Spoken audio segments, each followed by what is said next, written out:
উনি বলছে আমরা ফার্মের পরীক্ষা, তার পদত্যাগ চাই আমরা। উনি আমাদের শিক্ষা ব্যবস্থা চেঞ্জ করতে আসেন নাই, উনি আমাদের পরীক্ষা ব্যবস্থা চেঞ্জ করতে আসছেন।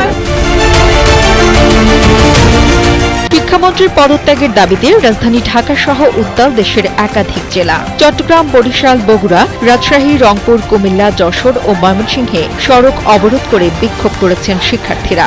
দুর্যোগপূর্ণ আবহাওয়ায় এইচএসসি ও সমমান পরীক্ষা গ্রহণ এবং একই সঙ্গে শিক্ষার্থীরা পদার্থবিজ্ঞান প্রথম পত্রের প্রশ্নে ভুল এবং প্রশ্নের মান নিয়েও প্রশ্ন তোলেন এই আন্দোলনে।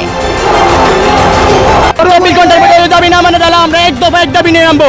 শিক্ষামন্ত্রীর পদত্যাগ চাই, শিক্ষামন্ত্রীর পদত্যাগ চাই। আমাদের দাবি একটাই, তার পদত্যাগ চাই। আমাদের দাবি একটাই যে শিক্ষামন্ত্রীর পদত্যাগ চাই। কেমনে পড়বো বা মেন্টাল হেলথ যেটা, ওটা আমাদের কিছু নাই এখন। উনি বলছে আমরা ফার্মের পরীক্ষা। ঢাকার বাইরে শুরু হওয়া এই আন্দোলন এখন ছড়িয়ে পড়েছে একাধিক জেলায়।